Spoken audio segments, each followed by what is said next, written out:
हरि बोल दंडवत प्रणाम. In Srimad Bhagavat Mahapuran, there are wonderful characters who connected themselves to the Supreme Lord.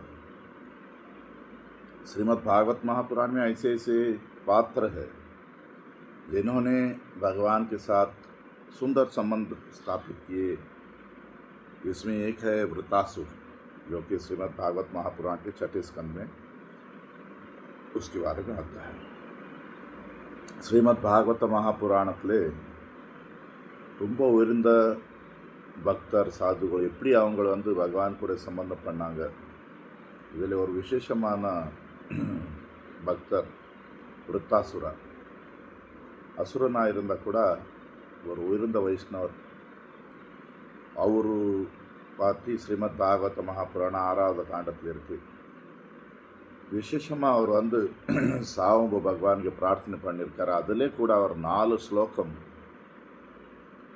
6வது காண்டம் 11வது அத்தியாயம் ஸ்லோகம் 24 முதல் 27 அந்த 4 ஸ்லோகம் தர்ம அர்த்த காம மோக்ஷம் அப்படி சொல்லலாம்.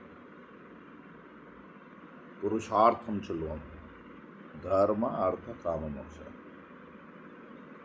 So in 6th canto of Srimad Bhagavatam, we have a wonderful character called Vrittasura. Even though he was a demon, he was a great devotee of the Supreme Lord. A lot of glorification about him.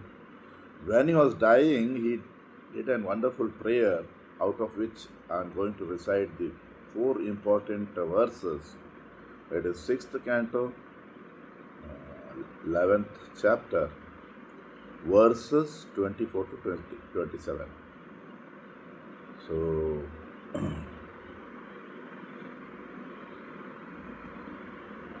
the verses are like, it is in the form of, you can tell, dharma, artha, kama, moksha.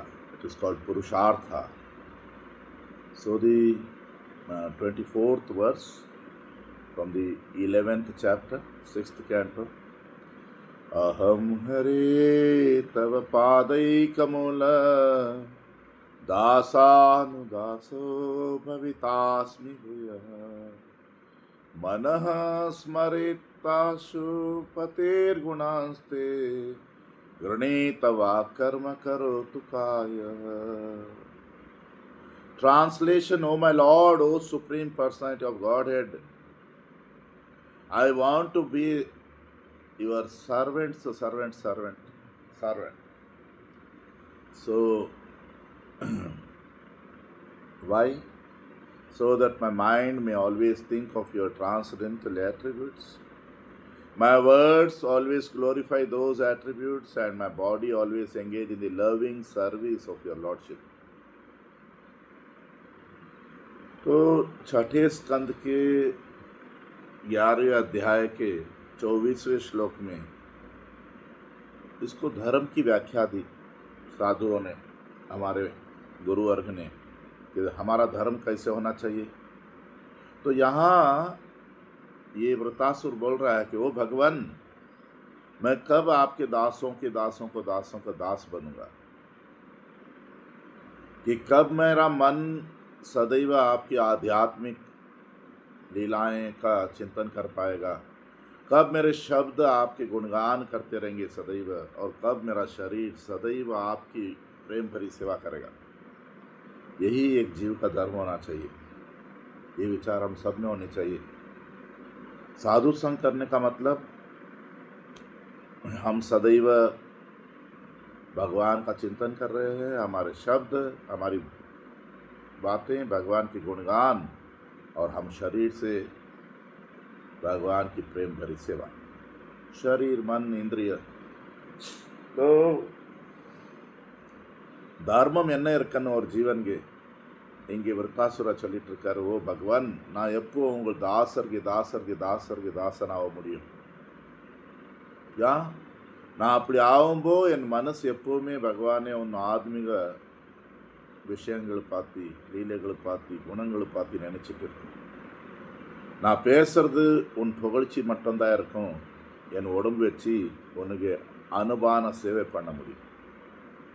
பக்தர் சங்கம் பண்ணுறது சத்சங்கம் சொன்னால் பகவான் புகழ்ச்சி, பகவான் की நினைவு, भगवान की सेवे. அடுத்த ஸ்லோகம் टेक्स्ट 25.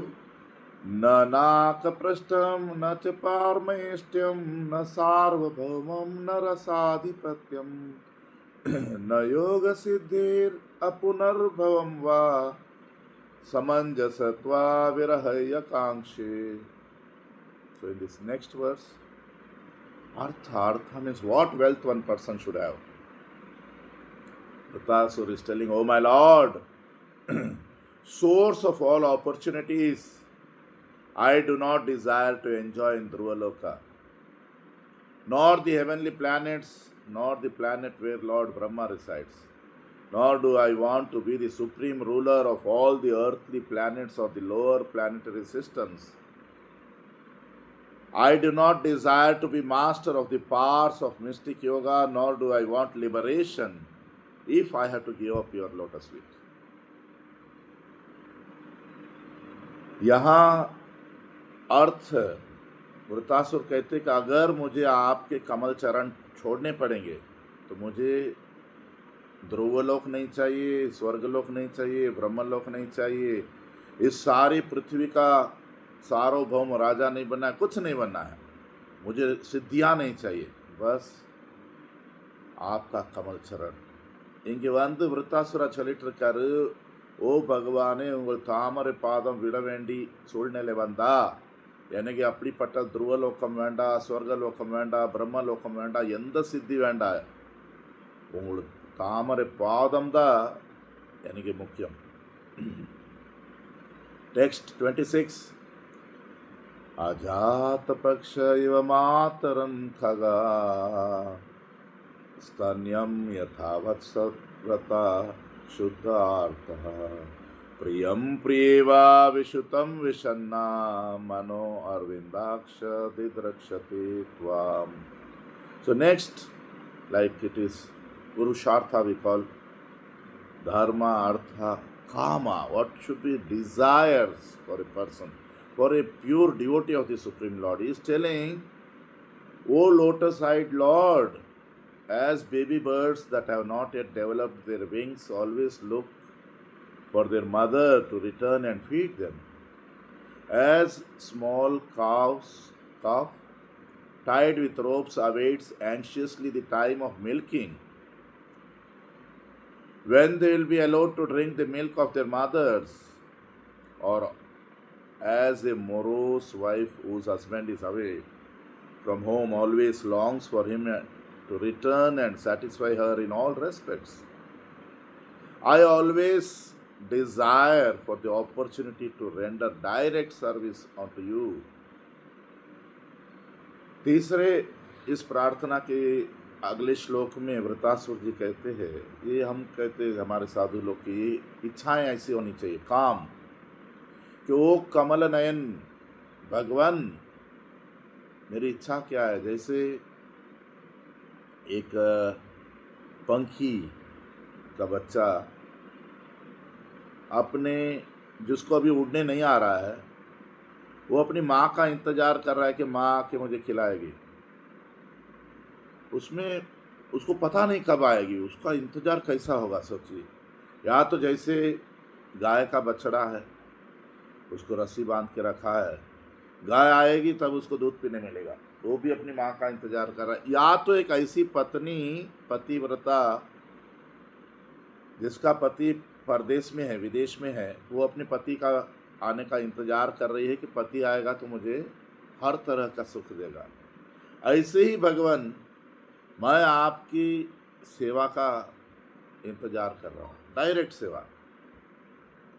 எங்கே மூணாவது நான் இந்த படிச்சுட்டு இருக்கேன், இதில் அடுத்த ஸ்லோகத்தில் இவர் சொல்லிட்டு இருக்காரு, ஆசைகள் எப்படி இருக்கணும். ஓ தாமரை கண்ணுள்ள பகவானே, ஒரு பறவை, குட்டி பறவை, அதுக்கு இனி பறந்து போகிறது தெரியாது, அது தன் அம்மாவை காத்திருக்கு, அம்மா சாப்பாடு கொண்டு வர சொல்லி. எவ்வளோ ஒரு இது இருக்கும் ஆர்வே, எப்போ அம்மா வரும், எப்போ வரும். இல்லை ஒரு கண்குட்டி கயிறு வச்சு கட்டி வச்சிருக்காரு, அது கூட காத்திருக்கு. என் அம்மா வந்தால் எனக்கு பால் கிடைக்கும் சொல்லி. அது எப்படி பசுமாடு எங்கேயோ போயிருக்கு, எப்போ வரும் தெரியாது. இதுக்கு ஒரு ஆர்வம் இருக்குது. இல்லை ஒரு நல்ல மனைவி பத்திவிரதா சதி, ಅವಳಿಗೆ கணவன் வெளிநாட்டில் இருக்கான். அவಳು தன் கணவனுக்கு காத்திருக்கான். எப்போ என் கணவன் வருவா, எனக்கு சுகம் கொடுப்பான். அதுபோல பகவானே நான் அவன் நேரடியாக அவனு சேவை பண்ணுறதுக்கு காத்திருக்க சொல்லி அந்த பாவம் யோசனை பண்ணணும் எப்படி இருக்கணும். नेक्स्ट वर्स ममोत्तम श्लोक जनेषु सख्यम संसार चक्रे भ्रमत स्वकर्मभि त्वन्मायात्मत्मज दारग्रहेश्व आसक्त चित्तस्य न नाथ भूयात्. ये जो अगला श्लोक है, this next verse the acharyas, the Guru Varga explain as moksha. What should be the liberation idea of a devotee of the Supreme Lord? So here Vritasura is telling, oh my Lord, oh my Master, I am wandering throughout this material world as a result of my fruitive activities. Therefore, I simply seek your friendship in the association of your pious and enlightened devotees. My attachment to my body, wives, children, and home is continuing by the spell of your external energy, but I wish to be attached to them no longer. Let my mind, my consciousness, and everything I have be attached only to you. यहाँ इस श्लोक में हमारा गुरुवर कहते हैं कि तो मोक्ष की आकांक्षा, मुक्ति की इच्छा कैसी होती है, क्या किस चीज़ से हम मुक्त होना चाहते हैं. तो यहाँ वृतासुर कहते हैं कि ओ मेरे भगवान, ओ मेरे स्वामी, मैं मेरे कर्मों के वजह से इस जगत में अलग अलग शरीरों में प्रवेश कर रहा हूँ. तो मेरी इच्छा यही है कि मेरी मित्रता और संग आपके शुद्ध शरणागत भक्तों से हो जाए. मेरी जो आसक्ति है मेरे शरीर में, मेरी पत्नी में, मेरे संतान में, मेरे घर में, यही माया का कारण है. मैं माया में फंसा हूँ, उसका कारण तो यही है. तो मैं अभी ये आसक्ति से छूटना चाहता हूँ. मेरा मन, मेरा चित्त, मेरा सब कुछ बस सिर्फ मैं आप में आसक्त हो भगवान, मेरी यही इच्छा है. இங்கே வந்து நம்ம மோட்சம் சொல்லுவோம். மோட்சம் சொன்னால் விடுதலை. என்ன விடுதலை ஆசை இருக்குன்னு விருத்தாசுரா சொல்லிட்டு இருக்கார். ஓ பகவானே, ஓ என் சுவாமி, நான் வந்து என் கர்மங்கள் வச்சு இந்த பௌத்திக உலகத்தில் வேறு வேறு உடம்புல சுற்றிட்டு இருக்கேன். இப்போ எனக்கு ஆசை என்ன, ஒன்று சுத்த உயர்ந்த பக்தர்க்கு சங்கம் எப்பவுமே எனக்கு கிடைக்கணும். எனக்கு என் உடம்புல, என் மனைவி, என் குழந்தைகள், என் வீட்டிலே பற்றுதல் வந்திருக்கு. அதுதான் நான் மாயில மாட்டிருக்கேன். நான் வந்து இந்த பற்றுதல் வெளியில் வரணும்னு சொல்லியிருக்கேன். என் மனசு, என் உணர்வு, எனக்கு எல்லாமே பகவானை உண்மையிலே மட்டும் பற்றுதல் இருக்குன்னு, வேறு ஒன்றும் இருக்கக்கூடாது. ஹரி போல், தண்டவத் பிரணாம்.